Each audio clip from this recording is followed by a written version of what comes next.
साथियों, जय भीम, नमो बुद्धाय।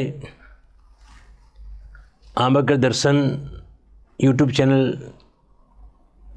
आप સૌનું હાર્દિક સ્વાગત કરે છે। આજે એક નવા એપિસોડ સાથે આપણે લોકો મળી રહ્યા છે। તમે જાણો છો પ્રમાણે ગયા એપિસોડમાં બાબા સાહેબે કયા કયા સત્યાગ્રહ કર્યા એ વિશે આપણે વાત કરેલી। એમાં વાયકોમ સત્યાગ્રહ એની વાત આપણે ડિટેલમાં કરી હતી। બાબા સાહેબ આંબેડકર એ સમાજમાં સમાનતા આવે, બંધુતા આવે, સમાજમાં અમુક વર્ગને સ્વતંત્રતા મળે, માનવતાવાદી લોકો બને, અન્યાય ન થાય, એ માટેની એમની સતત કોશિશ રહી છે। હવે એમને જે સત્યાગ્રહ કરે એમાં એક આપણે વાયકોમ સત્યાગ્રહ લીધો। પછી બાબા સાહેબે અમરાવતી જિલ્લામાં, અમરાવતી જે જિલ્લા મથક છે ત્યાંના અંબા મંદિર, અંબા માતાનું મંદિર છે, એનો સત્યાગ્રહ કર્યો। પછી એમને મહાડનો સત્યાગ્રહ, મહાડની અંદર જે 14 તળાવ છે એ તળાવમાં દલિતોને પાણી લેવા દેતા નથી, એનો સત્યાગ્રહ। પછી નાસિક, એ નાસિકના કાલારામ મંદિરમાં દલિતોને પ્રવેશ આપતા નથી, એનો સત્યાગ્રહ। એ સિવાય બીજા નાના નાના સત્યાગ્રહ તો બાબા સાહેબ ઘણા કર્યા છે, પણ આ મુખ્ય સત્યાગ્રહની આપણે વાત કરી રહ્યા છીએ। આજે આપણે અમરાવતી જે અંબા માતાનું મંદિર એના સત્યાગ્રહની વાત કરવાના છીએ। આપ જાણો છો એ પ્રમાણે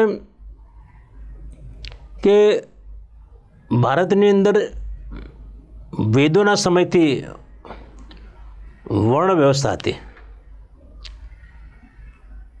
અને મનુ મહારાજે મનુસ્મૃતિ લખીને આ વર્ણ વ્યવસ્થા વધારે મજબૂત બનાવી, એના નિયમો બનાવીને એ નિયમોમાં બ્રાહ્મણોને શિક્ષણનું કામ બ્રાહ્મણોને સોંપ્યું, ભણવું ભણાવવાનું કામ, ક્ષત્રિયોને લડવાનું કામ સોંપ્યું, વૈશ્યોને વેપાર કરવાનું કામ સોંપ્યું, શૂદ્રોને સેવા કરવાનું કામ સોંપ્યું, અતિ શૂદ્રોને તો ગામની બહાર કાઢી મૂક્યા, એ લોકો જોડે કોઈ વ્યવહાર રાખવાનો નહીં। એ અતિ શૂદ્રોમાંથી ડૉક્ટર બાબા સાહેબ આંબેડકર આવતા હતા। તમને ખબર છે કે જે શૂદ્રો છે એનું બીજું નામ છે ઓબીસી, અધર બેકવર્ડ ક્લાસ। આજે ઓબીસીમાં 27% અનામત છે, જ્યારે અતિશુદ્ર, દલિત, અનુસૂચિત જાતિ એ લોકોની 7% અનામત છે। એટલે આખી જે આ વ્યવસ્થા જે હતી એ વ્યવસ્થાના કારણે શું થયું કે બ્રાહ્મણે કદી લડવા ના ગયા, ક્ષત્રિય લડવા ગયા, વાણિયા જે હતા વૈશ્યો એ લડવા ના ગયા, શૂદ્રો લડવા ના ગયા, અતિશૂદ્રોની તો વાત જ કરવાની નથી। એના કારણે ભારતની અંદર વિદેશી આક્રમણો થયા અને ભારત દેશ ગુલામ થયો। જો બધા સાથે મળીને લડવા ગયા હોત તો વિદેશીઓને તમે હટાવી શક્યા હોત, વિદેશો ભારતમાં આવી શક્યા ન હોત। અને આજે જે દેશમાં જે પરિસ્થિતિ છે એ પરિસ્થિતિ આ વર્ણ વ્યવસ્થાના કારણે છે। અને આ વર્ણ વ્યવસ્થાના કારણે અમરાવતી જે જિલ્લો છે, મહારાષ્ટ્રની અંદર એક જિલ્લો છે, એ જિલ્લાની પૂર્વ બાજુ નાગપુર છે, પશ્ચિમ બાજુ અકોલા છે, ઉપર મધ્યપ્રદેશના બોર્ડર બાજુ એ બાજુ ઉપર ઉત્તર પ્રદેશ ઉત્તર ભાગમાં, દક્ષિણમાં અકોલાનો ભાગ આવે છે। એ અમરાવતી જિલ્લાની અંદર જિલ્લા મથક તરીકે અમરાવતી છે, એમાં મોટું વિશાળ મોટું મંદિર, અંબા માતાનું મંદિર, અંબાજીનું મંદિર છે। આપણે જે ગુજરાતની અંદર અંબાજીનું મંદિર છે એ રીતનું મંદિર। આ મંદિરમાં એ જમાનામાં 1923ની વાત કરું છું, 23, 24, 25 એ જમાનાની વાત કરું છું. એ જમાનામાં દલિતોને મંદિરમાં પ્રવેશવા દેતા નહોતા. મંદિરના ભગવાનના દર્શન તો દૂરની વાત છે, પણ પ્રવેશવા દેતા નહોતા. અને લોકો પ્રવેશવા જતા પણ નહોતા, કારણ કે એવો વિચાર પણ આવતો નથી, કારણ કે એમને ડર હતો. કારણ કે જ્યારે જો મંદિરમાં જવાની કોશિશ કરે તો એમને મારતા હતા, મારઝૂડ કરતા હતા, અત્યાચારો કરતા હતા એમની પર. એટલે દલિતો મંદિરમાં જવાનો વિચાર કરતા નહોતા. પણ માધવરાવ ગોવિંદજી મેશ્રામ નામનો એક વ્યક્તિ, એના વિચાર આવ્યો કે કેમ આપણે મંદિરમાં ના જઈ શકીએ, આપણે આના માટે કંઈક કરવું જોઈએ. એટલે એમને મંદિરના લોકોને જણાવ્યું કે ભાઈ અમે મંદિરમાં પ્રવેશવા માગીએ છીએ, અમને પ્રવેશ આપો. ત્યાં એ મંદિરની આપણે કહેવાય ને કે ભાઈ પંચ હોય, એટલે મંદિરની પંચ કમિટી, એ પંચ કમિટીને જાણ કરે છે કે ભાઈ અમારે મંદિરમાં જવું છે. પંચ કમિટી તો ના પાડ્યું, પણ સનાતની બ્રાહ્મણો એમણે કહ્યું કે તમને શરમ નથી થઈ, મંદિરમાં પ્રવેશવાની વાતો કરો છો, ના પાડી દીધી. એટલે એમને કહ્યું કે જો તમે આવું ના પડશો તો પછી ભવિષ્યમાં આંદોલન થશે. આંદોલન કરવાની વાત એમને કરી. કોણે? માધવરાવ ગોવિંદરાવ મેશ્રામે, એ નામનો વ્યક્તિ એમને આ આંદોલનની ચીમકી આપી. અને પછી તો શું થયું કે આ સભાઓ થવા માંડી, બધી દલિતોની ઠેર સભા થવા માંડી આ મંદિરમાં પ્રવેશ માટે. ભાઈ અંબા માતાના મંદિરમાં પ્રવેશવું છે. આખરે અમે હિન્દુ છીએ, અમે અમારા ઘરમાં અંબા માતાનો ફોટો લઈને અમે પૂજા કરીએ છીએ, ભાઈ હમણાં મંદિરમાં કેમ ઘૂસવા દેતા નથી?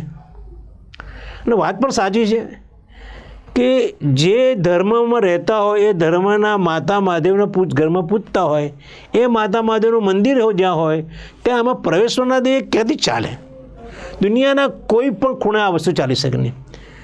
જે ધર્મના લોકો હોય એ ધર્મના લોકોના એ ધર્મ સ્થાનકમાં પ્રવેશ ના આપે એવી દુનિયામાં કોઈ જગ્યાએ બની શકે જ નહીં, ચાલી શકે એવું નથી. પણ આ ભારતમાં હિન્દુ ધર્મના માધાતાઓ જે કહેવાય, બ્રાહ્મણ વર્ગ ખાસ કરીને, આ બધું કામ બ્રાહ્મણોનું છે. એ બ્રાહ્મણવાદમાંથી આવું પેદા થયું છે. એટલે હવે શું થયું કે પછી આ બધા આંદોલન શરૂ થયા, એટલે સભાઓ થવા માંડી. અને સભાઓની અંદર લોકો ભેગા થવા માંડે. લોકોને લાગ્યું કે સારું આ તો પ્રવેશ કરવા જ, મંદિરમાં પ્રવેશ આપણને કેમ ના આપે? આપણે પણ હિન્દુ છીએ અને આપણે પણ માણસ છીએ, એમના જેવા માણસ છીએ, એમના જેવું બધું છે. પછી એ વખતે અલગ અલગ લોકો, દાદા સાહેબ પાટીલ એ ત્યાંના એક મોટા કાર્યકર હતા. એ પછી ડૉક્ટર પંજાબરાવ દેશમુખે, એ લોકો પણ આમાં એમને સહકાર આપવા માંડ્યા. એ લોકો સભામાં આવવા માંડ્યા, એ લોકો પોતાનું વક્તવ્ય આપવા માંડ્યા કે ભાઈ આ બહુ જરૂરી વસ્તુ છે અને મંદિર પ્રવેશ મળવો જોઈએ. પંજાબરાવ દેશમુખનું નામ તો આપણા બંધારણની અંદર જ્યારે ભારતનું બંધારણ બન્યું ત્યારે બંધારણની અંદર બંધારણ કેવું બન્યું એના ઉપર એમની ટિપ્પણીઓ છે. એટલે સંસદ સભ્ય હતા એ, અને બહુ મોટા કાર્યકર હતા, પ્રધાનમંડળમાં પણ હતા. એવા ડૉક્ટર પંજાબરાવ દેશમુખે એગ્રીકલ્ચરની અંદર એમણે બહુ મોટું કામ કર્યું છે. બરાબર, આવા લોકો પણ આ સભાની અંદર આવવા માંડ્યા અને સપોર્ટ કરવા માંડ્યા. હવે આના કારણે શું થયું કે ચારે બાજુ ઉહાપો શરૂ થઈ ગયો. બરાબર, બાબા સાહેબ જમાનામાં એમનું એક મેગેઝિન ચાલતું હતું બહિષ્કૃત ભારત, એમાં પણ અમને નોંધ મૂકતા હતા. બાબા સાહેબ પણ જ્યાં સભાઓ થતી ત્યાં બાબા સાહેબ પણ આ વાત કરતા હતા, અમરાવતી મંદિરની અંદર પ્રવેશ મળવો જોઈએ, એ બાબા સાહેબ વાત કરતા હતા. હવે બન્યું એવું કે જ્યારે આ લોકો કે અમે હવે મંદિરમાં પ્રવેશીશું, ત્યારે ત્યાંના લોકોએ કહ્યું કે તમે કાબૂમાં રહો, તમે આ દુઃસાહસ કરી રહ્યા છો અને વર્ણ વ્યવસ્થાના નિયમોની વિરુદ્ધમાં જઈ રહ્યા છો, એનું અપમાન, વર્ણ વ્યવસ્થાનું અપમાન કરી રહ્યા છો, આ ચાલી શકશે નહીં. એટલે લોકોનામાં તો બહુ જ ઉગ્રતા આવી ગઈ. હવે ઉગ્રતા આવી ગઈ ત્યારે એક માણસ ત્યાંનો જે હતો ગણપતરાવ કરીને માણસ, ગણપતરાવ, એમને કહ્યું કે ભાઈ આ બધું ઝઘડો છોડો, હું આ લોકોને સમજાવીશ, આ બધા મંદિરોના જે પંચ કમિટીને હું સમજાવીશ, મને 2 મહિના આપો, આંદોલન સ્થગિત કરો. અને ગણપતરાવની વાત સાંભળીને આ બધા લોકો, એ થોડો આગેવાન હશે, બોલકણો હશે, એટલે એની વાત સાંભળીને બધા લોકોએ કહ્યું ચલો ભાઈ 2 મહિના માટે આંદોલન સ્થગિત કરો. કારણ કે આંદોલન કરવું એ અઘરી વસ્તુ છે. આજે પણ ગુજરાતની અંદર કે ભારતમાં આંદોલન કરવું હોય તો તમે જુઓ કે જે પૈસાદાર વર્ગ છે ઘરમાંથી બહાર નીકળતો નથી. ગરીબ વર્ગને એવું છે કે સવારે કામે જાય અને સાંજે પૈસા લાવે, પછી એ પૈસામાંથી લોટ લાવે, તેલ લાવે અને શાકભાજી લાવે અને રાંધે ખાવા ભેગા થાય. એટલે ગરીબ માણસ ઘરની બહાર કાંઈ આંદોલનમાં આવી શકે નહીં. મધ્યમ વર્ગનો માણસ બહાર આવી શકે. મધ્યમ વર્ગને શું છે કે એ ગરીબની પૈસાદારની જેમ રહી શકતો નથી અને ગરીબની જેમ ભીખ માગી શકતો નથી. અને એમાંથી અમુક લોકો આંદોલન માટે બહાર આવતા હોય. ઘણીવાર તો રજાઓ પાડીને બહાર આવતા હોય, ધંધો છોડીને બહાર આવતા હોય. એટલે સતત આંદોલન લોકોને ગમે પણ નહીં. આંદોલન થતું નથી. આંદોલન બહુ કરવું અઘરું છે. એક ધારું આંદોલન કોઈ કરવું હોય ત્યારે બહુ જ તકલીફવાળી વાત છે. કારણ કે બધાને આટલા બધા સમય સાચવી ના શકે. આ આંદોલન હતું એમાં આ ગણપતરાવે વાત કરી એટલે આ લોકોએ કહ્યું કે સાચી વાત છે, ચલો ભાઈ આપણે 2 મહિના સ્થગિત કરીએ. 2 મહિનામાં કે ઉકેલ લાવી દઈશ અને આપણે મંદિરમાં પ્રવેશ કરીશું. 2 મહિના થઈ ગયા પણ કશું થયું નહીં. એટલે ફરી વાર ભેગા થયા અને આંદોલનની વાત કરી કે ફરી આંદોલન કરીએ. અને એ આંદોલન અમને ચાલુ કર્યું. અને આંદોલન ચાલુ કરીને અમને કહ્યું કે અમારે મંદિર પ્રવેશ કરવો છે. તો મંદિરના લોકોએ ત્યાંનું એક છાપું છે, એ છાપાની અંદર એમને નોંધ, ઉદય નામનું છાપું, એમાં લખ્યું કે આ જે આંદોલન કરનારા છે એમાં આજે ડૉક્ટર છે પંજારાવ દેશમુખે, એ એમની એક મરાઠા હાઈસ્કૂલ ચાલે છે અને છાત્રાલય પણ છે. છાત્રાલયની અંદર એના લોકો પણ આની અંદર સામેલ છે. એટલે એમને એવી જાહેરાત આપી કે આ લોકો આ બંને મરાઠા હાઈસ્કૂલ અને છાત્રાલય બંધ કરવા માગે છે અને બંધ કરી દેશે એટલે તમારા છોકરાને સ્કૂલમાં મોકલતા નહીં. એ જાહેરાત આપીને અમને આપણી સ્કૂલોના છાત્રાલય બંધ કરવા માગતા હતા. એટલે પંજારાવ દેશમુખે અને એ બધા લોકોએ પછી ભરી સભાને કહ્યું અમને કે ભાઈ અમારી તમે ચિંતા શા માટે કરો છો? અમે સ્કૂલો બંધ થઈ જાય કે છાત્રાલય બંધ થઈ જાય પણ મંદિરમાં જવાનો પ્રમની જે અમારી માગણી છે અમે પડતી મૂકવાના નથી. અને અમારી હાઈસ્કૂલો અને છાત્રાલય બંધ થયા નથી. લોકોનામાં ખોટી અફવા ફેલાવશો નહીં. એટલે પંજાબ દેશમુખે તો આક્રોશમાં કહ્યું કે તમને કંઈ સૂચતું નથી. મંદિરમાં પ્રવેશમાં તમારા મંદિરની અંદર શું થઈ જાય? મંદિરમાં પ્રવેશ અછૂત સમાજના લોકો અને દલિત સમાજના લોકો પ્રવેશ કરતા મંદિરમાં શું થવાનું છે? કેમ પ્રવેશ આપતા નથી? એને તમે હિન્દુ સમજતા નથી? પંજાબરાવ દેશમુખે પણ ખૂબ આક્રોશ બધું કહ્યું.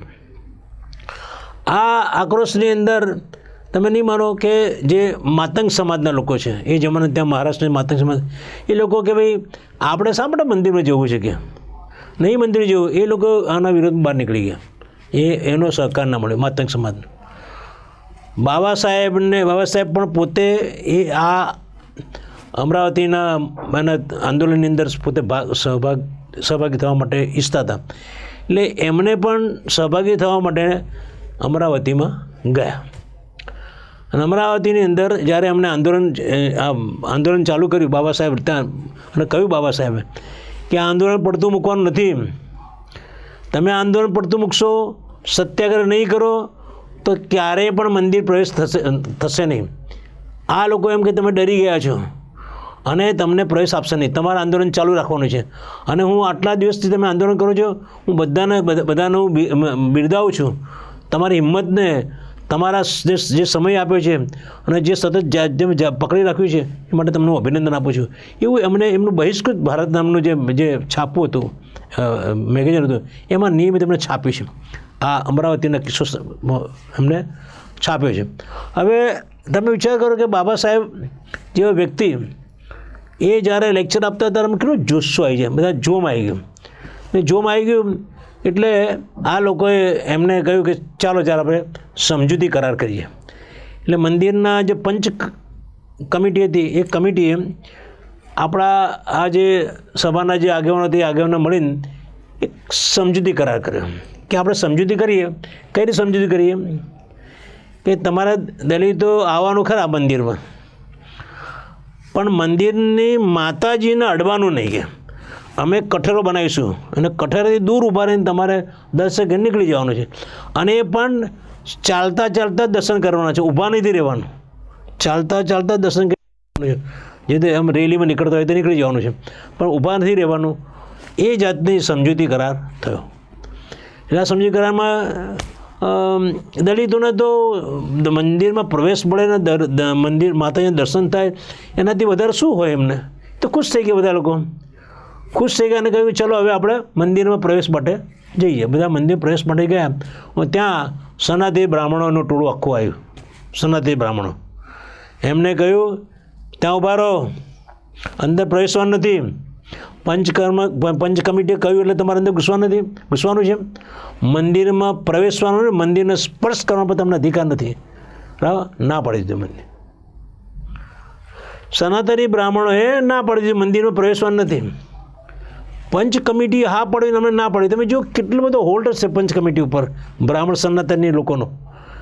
એટલે દલિતો બધા પાછા વળી ગયા. અને બાબા સાહેબે કહ્યું કે તમારે આનું આંદોલન ચાલુ રાખો. અને આ લોકોએ આંદોલન ચાલુ રાખ્યું. અને એ જે જમાનામાં જે સમયે બાબા સાહેબનું જ્યારે એમનું ત્યાં લેક્ચર ચાલતું હતું એના પહેલા દિવસે એટલે 12/11/1927 12/11/1927 એટલે નવેમ્બરની 12મી તારીખે એમના મોટાભાઈ બાલારામ એ એમના કંઈક સાસરી બાજુ જતા હતા અને રસ્તામાં એમને એટેક આવ્યો અને એ એક્સપાયર થઈ ગયા. બાલારામ જ્યારે આ અમરાવતીની અંદર જ્યારે પોતે લેક્ચર આપવા રહ્યા હતા, પણ એમને મેસેજ મળ્યા નહોતા. 12 તારીખે એક્સપાયર થઈ ગયા. અને એમને મેસેજ મળ્યા ને 12 તારીખે એક્સપાયર થઈ ગયા. પછી ગામના લોકો 2,000 થી 3,000 લોકોએ એમના આ સ્મશાનમાં જઈને એમને અગ્નિદાહ આપ્યો.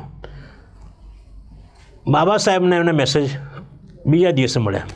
બરાબર? 13 તારીખે બાબા સાહેબને મેસેજ મળ્યા, ટેલિગ્રામ દ્વારા મેસેજ મળ્યા. ટેલિગ્રામ એમને સભામાં ચાલુ લેક્ચરમાં એ એમને ટેલિગ્રામ વાંચ્યો. અને ટેલિગ્રામ વાંચીને પછી બીજા ભાઈને આપ્યો એમને વાંચવા માટે, બીજા સ્ટેજ પર બેઠા એમને. અને એ પછી 10 મિનિટ માટે એમને યાદ કર્યા પોતાના ભાઈને. અને યાદ કરીને એમને શોક સંદેશો કહ્યો અને કહ્યું. અને બધા લોકોએ ઊભા થઈને 2 મિનિટ મૌન પાડ્યું. અને પછી બાબા સાહેબે સભાનું સંચાલન ચાલુ રાખ્યું, એમનું લેક્ચર ચાલુ રાખ્યું. એમને પોતાના મોટાભાઈ મરી ગયા હોવા છતાં સમાજની ચિંતા હતી, સમાજની સમસ્યાની ચિંતા હતી. બીજા વ્યક્તિ હોય તો ત્યાંથી ઊભા થઈને તરત બધાને કે ચલો તમે લેક્ચર ચાલુ રાખો, મારા મોટાભાઈ મરી ગયા તો હું જઉં છું. પણ ના, બાબા સાહેબ એમને સભા ચાલુ રાખી અને એ ગયા નહીં. પછી એ સભા બધું પતી ગયું અને પછી એ પોતે ગયા પોતાના ભાઈ માટે. એટલે એ એમનું એક છે ને એક કમિટમેન્ટ હતું, સમાજ માટે કમિટમેન્ટ હતું. એમને બહિષ્કૃત ભારતની અંદર આના વિશે બધી ડિટેલમાં લખ્યું છે કે મારા મોટાભાઈ ની બધી વિગતો લખી, મોટાભાઈ કેવા હતા, શું હતું અને કેવી રીતે એ એક્સપાયર થયા, બધું એ બહિષ્કૃત ભારતમાં લખ્યું. પણ એમને એમ લખ્યું કે મારા માટે મારો સમાજ પહેલો છે, મારો પરિવાર કરતાં મારો સમાજ મારા મહત્ત્વનો છે. મારા ભાઈ મરી ગયા, મારા આટલા બધા મારા સમાજના લોકો કેટલા પીડાઈ રહ્યા છે અને એ લોકોને છોડીને જાઉં કે મારા બીજા સગાવાળા છે એ બધી વિધિ પતાવવાના છે. બરાબર? એ હું ત્યાં જઈને હું કશું કરવાનું નથી. 2,000 થી 3,000 લોકો ત્યાં ભેગા થઈને સ્મશાનના લઈ ગયા, એમને અગ્નિદાહ આપી દીધું છે, વાત પૂરી થઈ ગઈ છે. હવે મારે જવાનું, એવી એમને પોતાનું બહિષ્કૃત ભારતમાં લખ્યું છે કે મારા માટે મારા પરિવાર કરતાં મારો સમાજ મહત્ત્વનો છે. અને સમાજ માટે એમને અમરાવતી મંદિરના પ્રવેશ માટે એમને આંદોલન કરેલું. અને આ આંદોલન ખાસું લાંબુ આંદોલન ચાલ્યું. અને પછી બહુ વર્ષો પછી એ અમરાવતી મંદિરની અંદર દલિતોનો પ્રવેશ મળ્યો હતો. એટલે વિચાર કરો કે જે દલિતો છે, જે હિન્દુ, આમ જોવા જઈએ તો દલિતો હિન્દુ છે જ નહીં, પણ ભારતની અંદર જે વ્યવસ્થા છે એ વ્યવસ્થામાં એ લોકો હિન્દુ તરીકે ગોઠવાઈ ગયા છે. કારણ કે વર્ણ વ્યવસ્થાની અંદર બ્રાહ્મણ, ક્ષત્રિય, વૈશ્ય અને શૂદ્ર આ 4 વર્ણ આવે છે. બ્રાહ્મણ એટલે તમે સમજો બ્રાહ્મણ, ક્ષત્રિય એટલે જે લડવા જતા રજપૂતાને બધું ગણીએ, વૈશ્ય એટલે વેપારી, વાણિયા બે બધા વૈશ્યમાં આવે. જ્યારે શૂદ્રમાં ઓબીસી આવે, અધર બેકવર્ડ ક્લાસ આવે, જેની અંદર બધી જે લુહાર, સુથાર એ બધા લોકો ઓબીસીમાં આવે, પટેલ પણ ઓબીસીમાં આવે. બરાબર. જ્યારે દલિતો તો આ ચારે જે વર્ણ વ્યવસ્થા એમાં આવતા જ નથી, એ લોકો એની બહાર છે. અને વર્ણ વ્યવસ્થાની બહાર છે એટલે એ અવર્ણ લોકો છે, પંચમ જ્ઞાતિ છે. જે વર્ણ વ્યવસ્થાની અંદર છે એટલે વર્ણ સાથે, એટલે આ 4 જણા સવર્ણ લોકો છે. અને બાકી બહાર જે રહ્યા છે એ જે દલિત છે, અસ્પૃશ્ય લોકો છે, અછૂત લોકો છે, અવર્ણ લોકો છે, પંચમ જ્ઞાતિ છે, એ લોકો છે. એટલે આ સવર્ણ લોકો અને દલિતો અવર્ણ પંચમ જ્ઞાતિ છે. એટલે એ જોવા જોઈએ કે જે લોકો શિવાનંદ સ્વામીએ એમના પુસ્તકમાં લખ્યું છે, જે લોકો વર્ણ વ્યવસ્થામાં આવતા હોય એ લોકો હિન્દુ છે, વર્ણ વ્યવસ્થામાં આવતા હોય હિન્દુ છે. દલિતો વર્ણ વ્યવસ્થામાં આવતા જ નથી, એટલે દલિતો હિન્દુ છે જ નહીં. પણ આ દેશની જે વ્યવસ્થા છે એમાં આ લોકોને શેમાં મૂકવા? કારણ કે આ લોકો બાબા સાહેબની સંશોધન પ્રમાણે આ જે દલિતો છે એ ગઈકાલના બૌદ્ધ હતા, અને બૌદ્ધ ધર્મની પડતી થવાના કારણે આ બધા લોકો આ હિન્દુ ધર્મની બધી જ ક્રિયાકાંડો બધું એ કરવા માંડ્યા. એટલે એ લોકો હિન્દુ કહેવાય, એ હિન્દુ છે નહીં. એટલે એ જોતાં દલિતો આના માટે પણ ચિંતન કરવાની જરૂર છે. કારણ કે તમે ગઈકાલે બૌદ્ધ હતા, અને બૌદ્ધોનું આખો ભારત દેશ, અખંડ ભારત એ બૌદ્ધ કન્ટ્રી હતો, બૌદ્ધ રાષ્ટ્ર હતો. અફઘાનિસ્તાન સુધી, મ્યાનમાર, શ્રીલંકા, તિબેટ, આ બધા જ દેશો તો બૌદ્ધ દેશો હતા. અને ભારત દેશ આટલું મોટું ચક્રવર્તી અશોક રાજાનું રાજ ચાલતું હતું, અને બધું જ બૌદ્ધ હતું. પણ જ્યારે બૌદ્ધ ધર્મની પડતી થઈ ને બૌદ્ધ ધર્મના બધા વિહારો તોડી નાખવામાં આવ્યા, બુદ્ધની મૂર્તિને કાળી કરીને હિન્દુ દેવો બનાવી દેવામાં આવ્યા, અને આ લોકોને જે બૌદ્ધો હતા એમને ગામની બહાર કાઢી મૂકવામાં આવ્યા, અને અસ્પૃશ્ય બનાવી દીધા, અછૂત બનાવી દીધા. બરાબર. એટલે એ લોકો પછી બૌદ્ધ તો રહ્યા નહીં, કારણ કે એમને કારણ કે બૌદ્ધ ધર્મની પડતી થઈ, અને પાછા બૌદ્ધ ધર્મ હતી એમને ખતમ કરવા માંડ્યા. સાધુઓને કટલેઆમ બોલાય, જેટલા બધા સાધુ હતા એની કટલેઆમ કરી, એમના માથું કાપીને લાવો તો તમને 100 સોના મળે. એ જાતની એ જમાનાના હિન્દુ જે રાજા મહારાજા હતા એ જાતની વ્યવસ્થા ગોઠવી નાખેલી કે ભાઈ તમે એક બૌદ્ધ સાધુનું માથું કાપીને લાવો, 100 સોના મળશે. એટલે આખો બૌદ્ધ ધર્મ ખતમ થઈ ગયો. અને બૌદ્ધ ધર્મીઓ બધા જ એને કેમ પ્રકારે હિન્દુ ધર્મમાં એમને ગોઠવવું પડે, અને આજે હિન્દુ કહેવાય છે. દલિતો હિન્દુ નથી, એ લોકોના બૌદ્ધ છે. એટલે બાબા સાહેબે 1956ની અંદર એમને બૌદ્ધ ધર્મ સ્વીકાર્યો અને કહ્યું કે આપણે બધા બૌદ્ધ હતા અને ફરીવાર બૌદ્ધ ધર્મ તરફ જઈ રહ્યા છે. એટલે આપણે કંઈ બૌદ્ધ ધર્મ સ્વીકારીએ કંઈ નવી વસ્તુ નથી, આપણે પોતે પરત થઈ રહ્યા છે, બેક ટુ પેવેલિયન બૌદ્ધ ધર્મ તરફ જઈ રહ્યા છે. અને બૌદ્ધ ધર્મ જવું એટલા માટે જરૂરી છે કે જે ધર્મમાં તમને મંદિરમાં પ્રવેશ આપતા નથી, જે ધર્મમાં તમારો સોમાન નથી, તમને કૂતરા બલાડા ગણે છે, રસ્તામાં કોઈ કૂતરું આવે અને સ્કૂટર લઈને જતા હોય, મોટરસાઇકલ લઈને જતા હોય, અને કૂતરું આવે અને પગ પર તમારું વ્હીલ, સ્કૂટરનું વ્હીલ ફરી વળે, અને કૂતરું રડતું ત્યાં સામે બેસી રડ્યા કરે, અને પગ એનો તૂટી ગયો અને ખોડંદું ચાલે, છતાં સ્કૂટરવાળો જતો રહ્યો, સાયકલ મોટરસાઇકલ જતો એની કોઈ પડી ના. એવી રીતે આ દલિતો પર જે અત્યાચાર થાય છે આ હિન્દુઓને એની પડી નથી. કૂતરા બલાણા કરતાં પણ ખરાબ રીતે એમને જોવામાં આવે છે. એમને એમના પ્રત્યે ઉદાસીનતા, હળદૂતપણું, તિરસ્કાર વૃત્તિ છે એમના. તો એવા ધર્મ શા માટે પડી રહ્યું છે?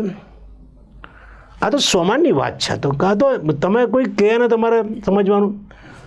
આજે પણ જો તમે ગણપતિની બધા દલિતોના વિસ્તારમાં ગણપતિની મોટી મોટી મૂર્તિઓ ખડકાશે. જે ધર્મ તમારો છે નહીં, લોકમાન્ય તિલકે રાષ્ટ્રવાદ માટે ગણપતિની મૂર્તિની પૂજા કરવા માંડી અને દલિતો એમાં સ્પર્શ કરવાની ના પાડી. એવી ગણપતિની મૂર્તિઓ દલિતો પોતાના વિસ્તારમાં ખડકવા માટે શરમજનક તો એમના માટે છે. આમાં સવર્ણનો કોઈ વાંક નથી, હિન્દુનો વાંક નથી, વાંક છે દલિતોનો. દલિતોમાં સ્વમાન નથી, દલિતોમાં સમજદાર નથી, દલિતોમાં ચિંતન નથી, દલિતોમાં અભ્યાસ નથી. અને જે છે એમ જે સ્થિતિની અંદર જ પડાઈ રહેવાનું, જે સ્થિતિની અંદર જ એની અંદર જ આગળ વધવાનું. કોઈ આગળ પોતે પોતાનો વિચાર કરતા નથી. મારા બાપ દાદાઓ કેવી સ્થિતિમાં જીવતા હતા, મારા બાપ દાદાઓની કેવી સ્થિતિ હશે, જ્યારે આજે આ સ્થિતિ છે તો 500 વર્ષ 500 વર્ષ પહેલાં શું સ્થિતિ હશે, 1000 વર્ષ પહેલાં શું સ્થિતિ હશે, કેવી રીતે જીવતા હશે, ગામની અંદર કેવી રીતે એ લોકોને કેવા ગુલામ બનાવી રાખ્યા હશે. એમાંથી સ્વમાન જાગવું જોઈએ. આજે તમને ગામની અંદર લગ્ન તમે કરો છો, ઘોડી પર તમે બેસો છો, તમે લગ્ન જાન લઈને જાઓ છો, તો એમાં સવર્ણ શું વાંધો આવી શકે? એમની ઘોડી પર બેસતા નથી તો એ ઘોડી પર ઉતારી દે, તમને મૂછ રાખે તો તમને વાંધો આવી શકે, બૂટ પહેરે તો વાંધો આવી શકે, ચશ્મા પહેરે તો વાંધો, શર્ટિંગ કર્યું હોય તો વાંધો આવી શકે. કેમ? તમને વાંધો? હું ગમે તે પહેરું, મારા ગમે તે પહેરીને ગમે તે રીતે નીકળું, તો સવર્ણ વાંધો શું છે? પણ એમને તિરસ્કાર, અદેખાય, આ બધી જે છે એ હિન્દુ ધર્મની, તમે હિન્દુ ધર્મ અછૂત છો, અસ્પૃશ્ય છો, હરિજન છો, ડેડ છો, ચમાર છો, ભંગી છો, એના કારણે છે. તમે એમાંથી બહાર નીકળી જાઓ, હિન્દુ ધર્મ લાત મારી ફગાઈને બહાર નીકળી જાઓ. અને તમને જે ગમતો, હું બૌદ્ધ ધર્મની વાત નથી, બૌદ્ધ ધર્મની એટલા માટે બાબા સાહેબ કહી લખું છું, તમને જ્યાં સ્વમાન મળે એ ધર્મમાં જાઓ, પણ હિન્દુ ધર્મ છોડી દો. Thank you.